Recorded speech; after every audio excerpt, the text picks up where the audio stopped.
So in this screencast, we are continuing our journey into NMR. And so maybe the burning question in your heart is, why do proton signals have different positions, right? And so where a proton absorbs depends on its electronic environment.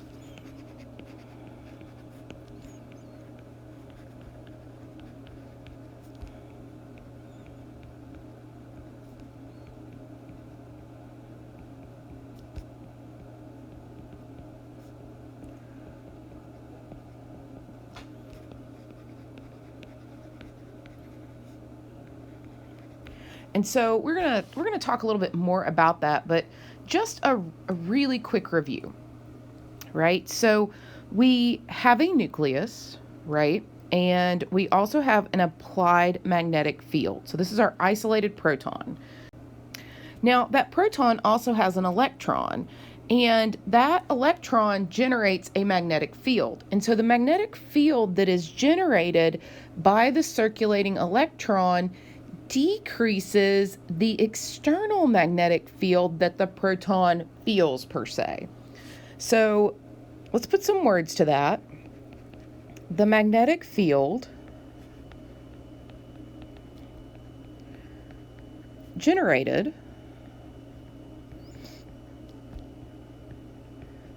by the circulating electron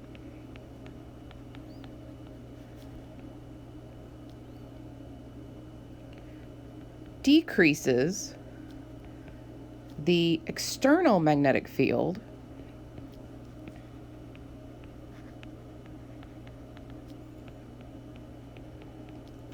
the proton feels, right? Because it can't, well, I'm going to put it in quotes because a proton's not really going to feel, but it's what it experiences. Now, that magnetic field that it generates is opposite to the applied magnetic field. And so that's why it decreases that external magnetic field. It's kind of like this cancels a little bit of this out, okay? So since that electron experiences a lower magnetic field, it needs a lower frequency to achieve resonance. Okay. So since the electron experiences a lower magnetic field,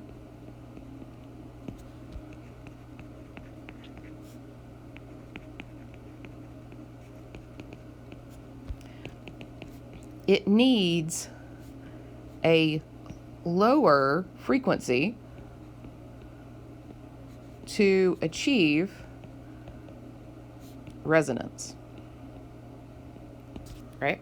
And so a lower frequency means that it is going to be on the right in an NMR spectrum,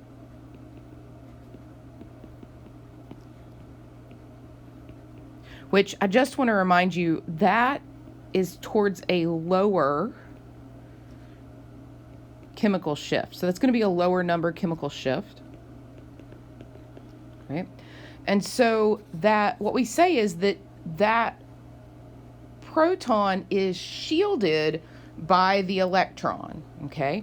And if I want to remind you, if you have a lower chemical shift, you are upfield, okay?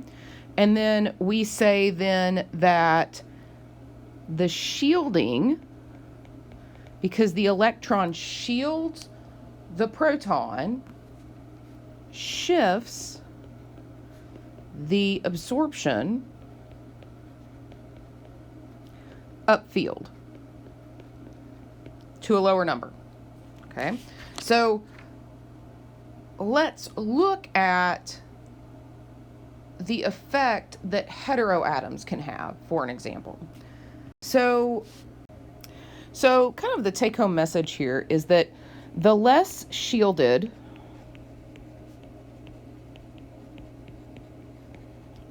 the nucleus becomes,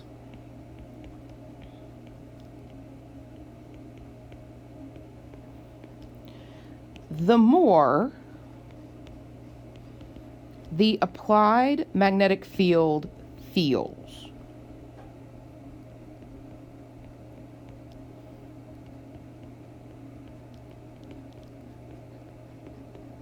And so what does this mean? This, and I want you to remember, when we talk about shielding effects, this is a little misleading. You have a proton, and it says proton and an electron. Well, when you have a proton that we're looking at, it's going to have an electron. The question is, how much electron density is going to be around that proton? Okay, because we have things that can withdraw electron density. So if you have a proton and it is really has nothing that can withdraw electron density away from it, then it really feels the full effect of the electron, and it's going to have a lower shift. If there's anything around it that can withdraw just a little bit of that electron density, pull that electron just a little bit away from the proton, then that proton is more exposed to the magnetic field, and it has a higher shift here. Okay, so this still has an electron. It's just the electron's attention is maybe more focused on something like a chlorine. Okay, so when that occurs, right, we talk about it being that proton being de-shielded. Okay, so if we think about the electron like a shield, right, that's protecting the proton from the magnetic field, then when something pulls that shield away, the proton experiences the magnetic field more. Okay, so the de-shielded nucleus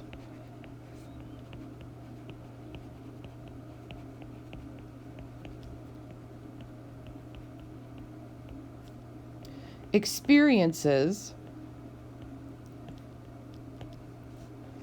a higher magnetic field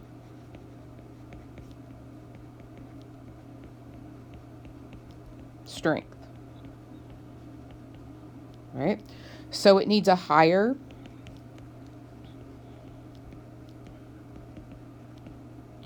frequency to achieve resonance. Okay, so a higher frequency is going to be to the left on the NMR spectrum. That's that higher chemical shift. So we say that when things show up at that higher chemical shift, those are de-shielded. Okay, and so de-shielded shifts and absorption downfield. Protons near electronegative atoms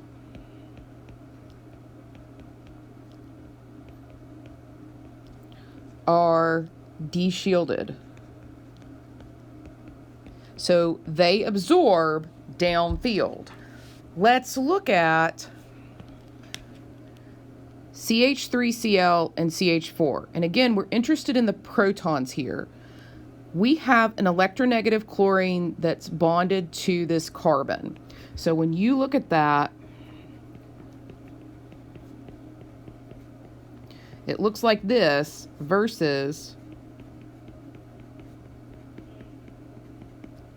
and what happens is this chlorine withdraws, right, electron density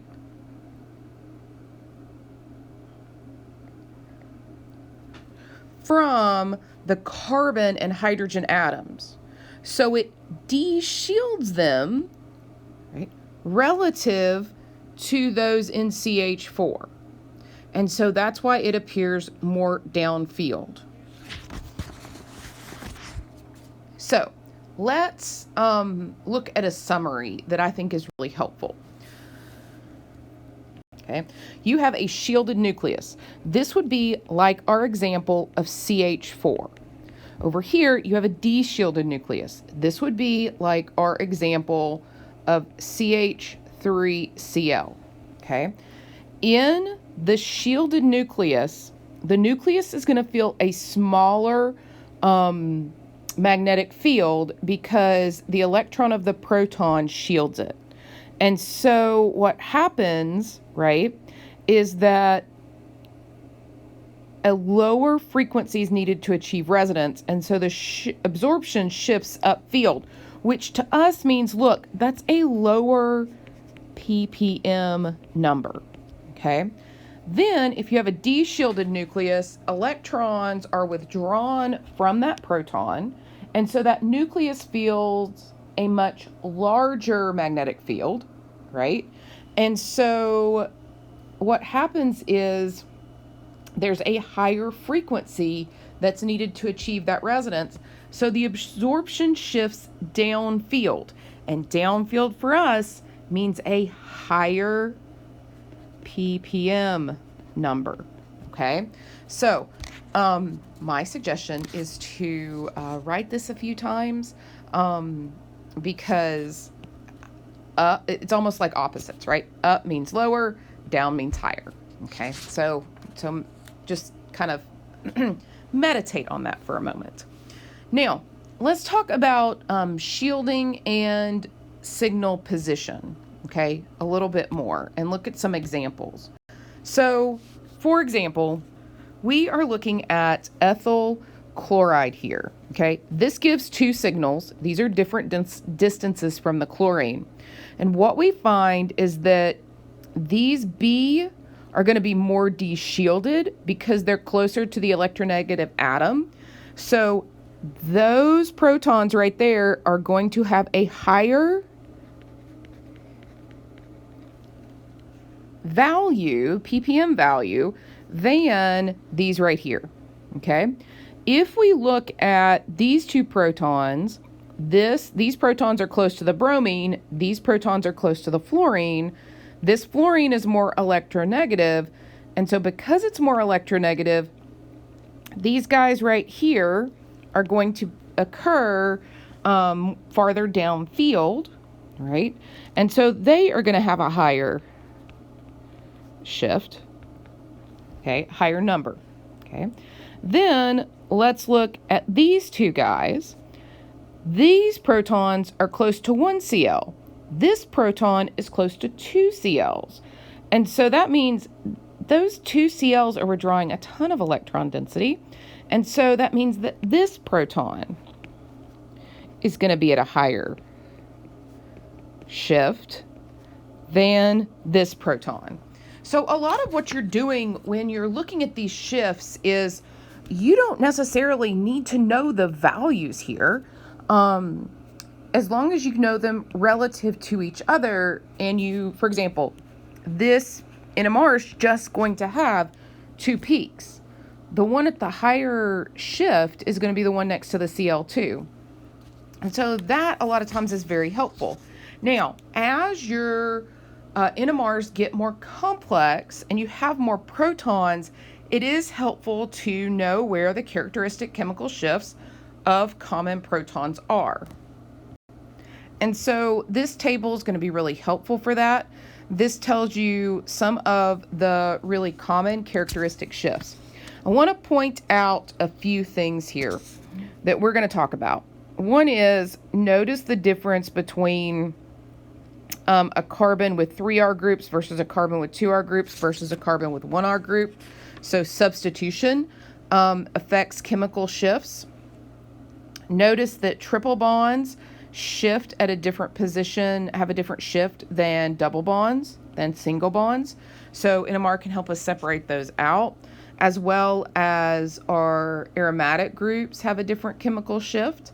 And then our other functional groups do as well. So this can really help you pick out some of your functional groups. But remember, we also use this in conjunction with an IR and an NMR. And so it's a way to confirm what you are seeing, okay? So as I mentioned on the previous slide, as we see increasing alkyl substitution, there's an increasing chemical shift.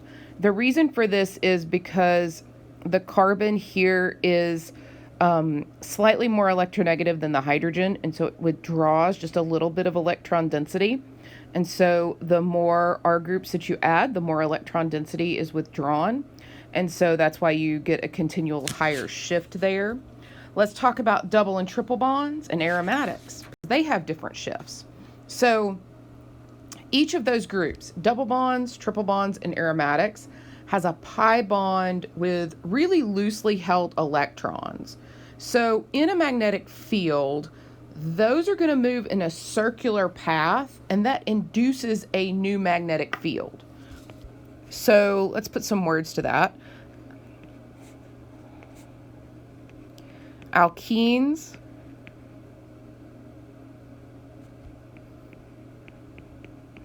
alkynes, and aromatics have a pi bond with loosely held electrons. And so in a magnetic field,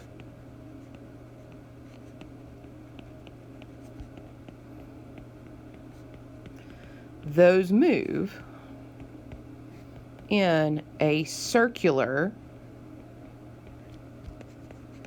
path, and that induces a new magnetic field. Okay, so let's look at benzene, for example.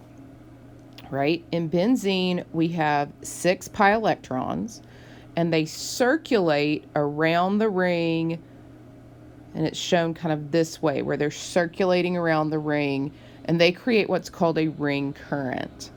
The magnetic field that's induced by those moving electrons reinforces the applied magnetic field in the vicinity of those protons.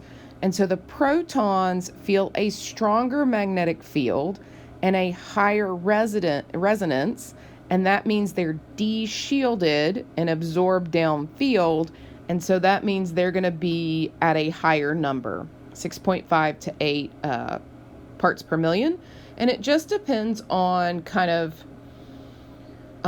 some other groups in the molecule where they end up at, and it's sort of a messy spectrum when you see it, and we'll look at that in a minute. Okay.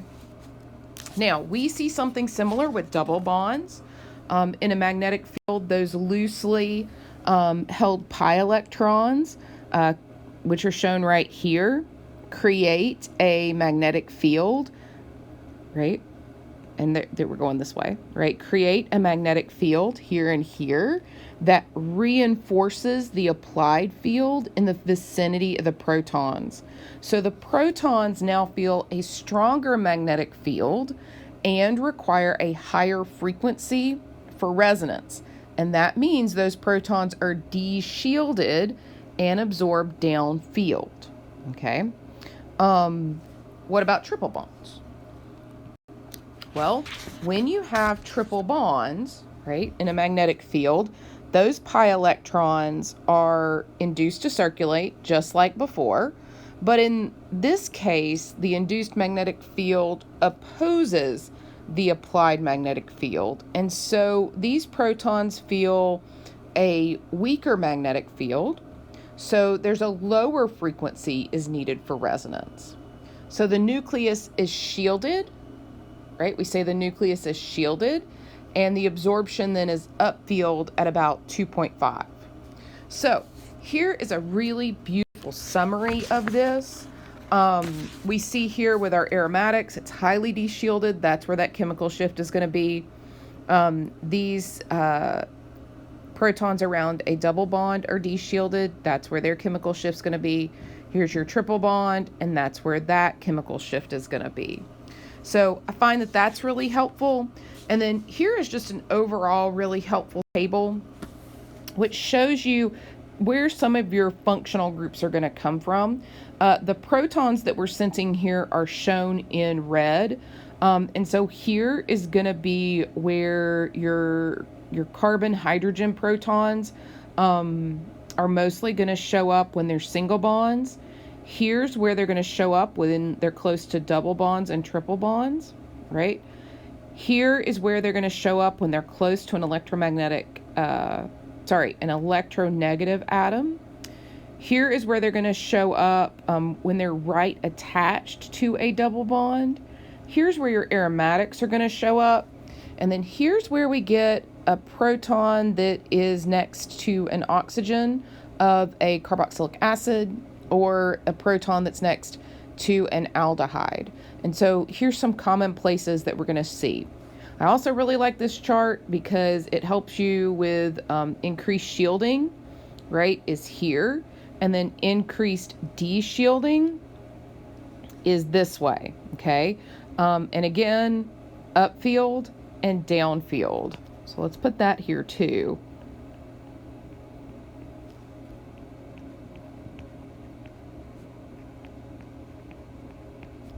Okay. All right. So that ends our screencast on proton location in NMR. In the next screencast, we are going to talk about the area under the curve and the intensity of the signal, as well as the fact that signals can split, and that can tell us how many protons that we have, which is a really valuable piece of information. We'll work on this more in class. If you have any questions, please feel free to stop by my office.